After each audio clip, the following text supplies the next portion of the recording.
고전 어떻게 많이들 읽고 계십니까? 고전 작품 하면은 뭐 떠오르는 거 있으세요? 춘향전 좋습니다. 제 채널에서 다뤘던 고전문학 작품 중에 우리나라 작품 홍길동전 제가 2번이나 다룬 적이 있고요. 부흥록 읽고 있고요. 보통 고전이라고 하면 제가 그래서 보여드리려고 갖고 왔어요. 예, 이 정도는 돼야 고전 아니겠습니까? 예, 분량으로 압도하죠. 요거는 미국의 작가 루이저 메이 올컷의 작은 아씨들입니다. 정말 무서운 거는 총 4부작 이야기 중에 1부하고 2부 딸랑 2개밖에 안 들어있는 게 이만큼입니다. 예, 이건 진정한 TMI죠. 이런 책을 어떻게 다 읽고 줄거리를 요약하고 감상을 얘기하지? 쟤 뭐지? 어디서 뭐 보고 베끼는 거지? 그래서 다른 책도 가지고 왔어요. 이건 모르는 분 없을 겁니다. 프랑스의 국민 작가 앙뚜안 생텍테페의 어린 왕자죠. 얇아요. 동화책처럼 읽을 수 있어요. 더 어려워요. 내용은, 시사점은, 의미하는 바는 어디에 어떤 것을 비유했고 짧은 게 더 어려워요. 그러면 이걸 가지고 얘기를 하고 어떻게 푸냐, 이런 부분에 대해서 호기심을 가지신 분들도 있을 거고 책을 읽기 위해서 직접 도전을 해보신 분들이 많을 거예요. 적어도 이곳에 계신 분들이라면 책에 관심이 다른 분들보다 이만큼은 더 있을 테니까요.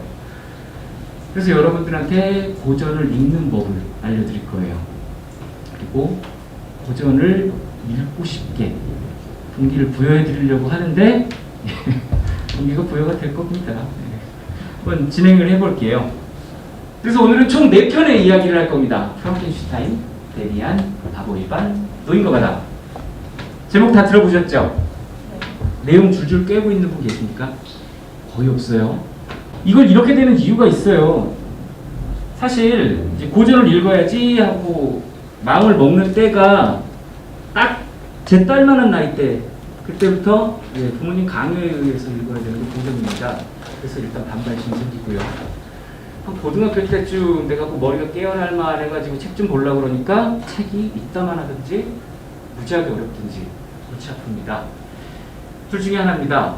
이 상황에 처하면 그냥 무식하게 처음부터 끝까지 읽는 사람, 그리고 절반은 저 같은 북튜버들의 영상을 찾아보거나 도서관이나 서점을 찾아서 책 리뷰 또는 작품에 대한 해설을 찾아보시는 분들이 있어요. 거기가 문제입니다. 조금 이제 성인에 다다를 나이쯤에 돼가지고 나는 무엇인가, 인간이란 무엇인가, 나는 왜 살지, 죽어버릴까, 이런 생각할 때 고전이 좀 도움을 줘야 되는데, 고전 해설을 찾아보면 제일 먼저 나오는 게 역사적 배경, 시대 이야기, 보통 유럽 쪽 이야기니까 프랑스 혁명이라든가 러시아 민주화 이야기 이런 거 나오고 있고요. 작가가 그 시절에 2차 세계대전을 참전을 했는데 2차 세계대전에서 어떤 노르망드 상륙작전에 들어갔다가 원치 않는 사람을 죽였고 도대체 왜 그런 얘기를 하는 건지, 그러니까 작품에 대해서 관심이 없어지는 겁니다. 안 읽어요. 그때쯤 되면 그런 얘기를 합니다. 이건 나하고 안 맞는가 보다. 역사책이냐. 프랑켄슈타인 첫 번째 작품이니까 먼저 얘기를 좀 해볼게요. 프랑켄슈타인 같은 경우에는 리뷰를 찾아보면 제일 먼저 나오는 게 과학기술과 윤리의 대립이에요. 뭔 소리예요? 요즘에 들어와가지고 나오는 이슈들은 자율주행 자동차 쪽으로 넘어갑니다.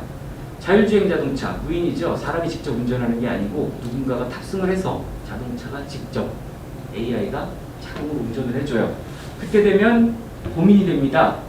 쭉 운전을 하다가 사고를 당할 입장에 처했을 때 이 AI는 과연 탑승자를 보호해야 하는 것인가, 아니면 보행자를 보호해야 하는 것인가 라는 딜레마에 빠질 수밖에 없습니다. 과학기술은 눈부시게 발전하고 있고 앞으로도 계속 발전할 건데 여기에 윤리를 갖다 들이대니까 헷갈린다. 궁극적으로 프랑켄슈타인이 다루고자 하는 이야기는 이쪽으로 풀리는 게 다수설입니다. 근데 이거 읽으면 지쳐요. 그래서 저는 항상 고전문학을 이야기로 하는 거를 여러분께 권합니다. 특히 고전문학 초보자들께는 얘는 이야기다라는 거를 확실하게 머릿속에 심어놓고 시작하시기를 권해요. 그래서 물리적인 독서법만 따지고 봤을 때는 두껍던 얇던 쭉 읽어나가시는 방법을 권합니다. 허무하죠? 네, 그냥 읽으세요. 첫 장부터 쫙 읽으세요. 그냥 얘기거든요. 앞에 보면은 뭐 작가에 대한 해설, 뭐 뒤에 가면은 뭐 작가 연보, 작품 해설 이런 거 다 치워버리시고요. 이야기만 읽으세요. 그래야 고전하고 친해질 수가 있습니다. 내가 어느 정도 조금 소위 고전력이 좀 찼다 그러면 다뤄야 될 게 많아요. 그 스펙트럼이 넓어지는 이야기는 후반에 가서 하기로 하고요.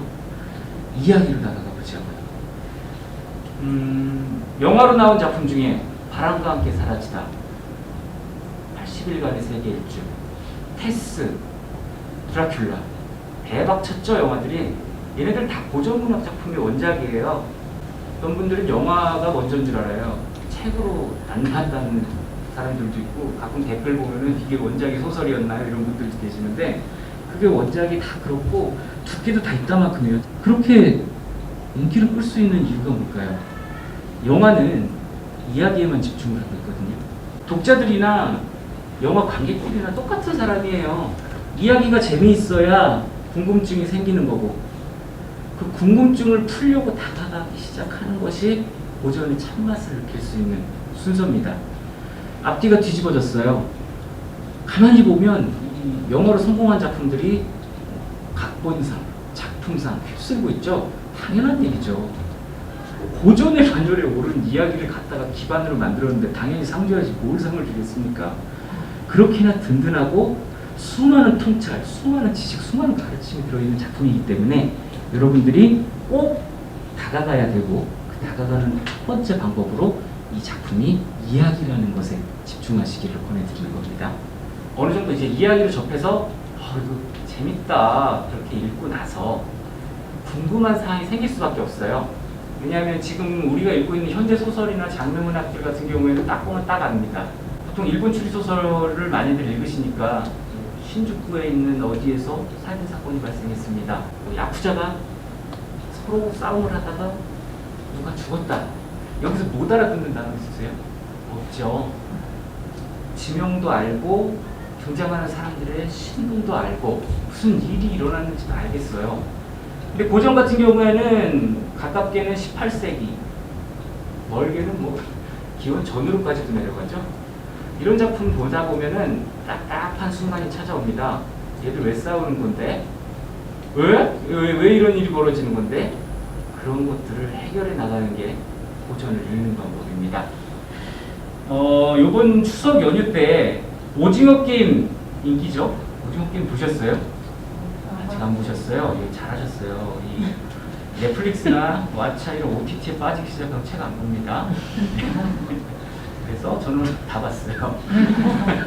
마찬가지입니다. 그 오징어 게임이 그런 이야기거든요. 우리가 어릴 적 하고 놀던 놀이들, 무궁화꽃이 피었습니다라든가 그런 놀이들을 이용해가지고 살인 게임을 벌이는 건데요.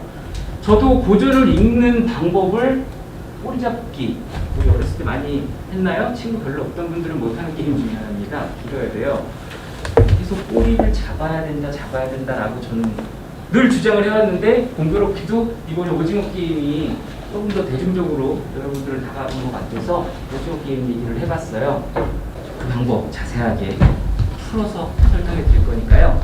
우선은 준비해 놓은 이야기부터 차곡차곡 다뤄보기로 하시죠. 뭔가 좀 고전이랑 친해질 수 있을 것 같다는 기대가 드셔야 됩니다.